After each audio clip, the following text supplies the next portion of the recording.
this microphone to speak, to ask the questions. And also, if you could tell me who your question is directed to, whether it's one of the candidates or perhaps all of them. Okay, over to you, sir. Yeah, thanks. My name's Oscar Grenfell. I'm a candidate for the Socialist Equality Party in the New South Wales Senate. I've got a question for Tanya Plibersek. For the past 30 years, the US has waged one war after another, murdering millions of people, displacing millions more, and laying waste to entire societies. Each of these neo-colonial operations has had the full support of the Labor Party, if not the direct involvement. Now American imperialism is waging a proxy war against Russia and Ukraine, and it's preparing for war against China in this region. My question for you, Ms. Plibersek, is by what right does Labor support dragging the Australian people into these preparations for a Third World War, a war that would almost certainly involve the use of nuclear weapons and that would threaten the very future of humanity? Thank you.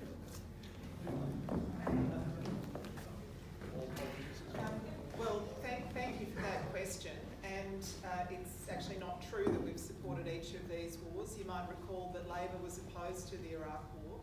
We marched in the streets in opposition to the Iraq War.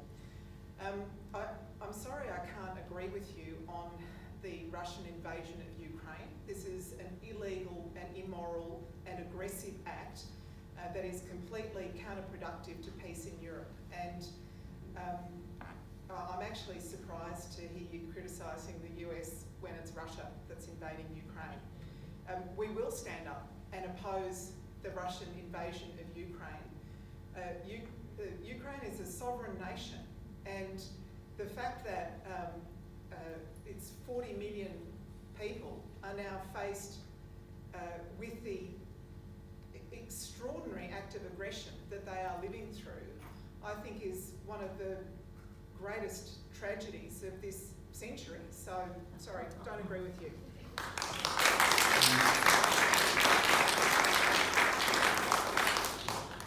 Good evening, thanks to all the candidates. I'm Holly Rivero and I have a question for Tanya Plibersek. I've just spent the day in an aged care facility in Hawkesbury, working alongside the nurses who work there. And I'd just like to know, Tanya, what on earth is Labor going to do to fix something that is really nothing short of a crisis in the Aged Care Royal Commission, total neglect of the elderly, and that's not too strong a word. What on earth can we do?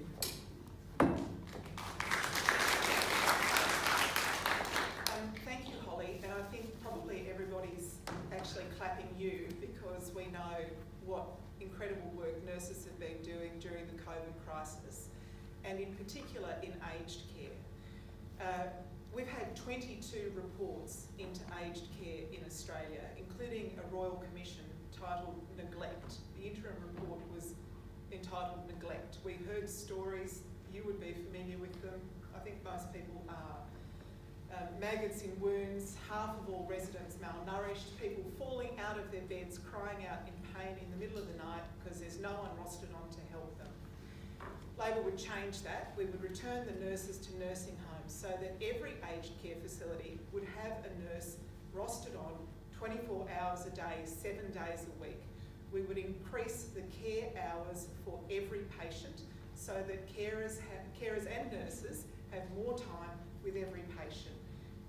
We would ensure that people are properly fed and nourished, and that the extra billions of dollars that will go into aged care actually make it to increasing the amount of care that residents get, improving the diets they get, improving the facilities, not just hitting the bottom lines of some unscrupulous aged care providers.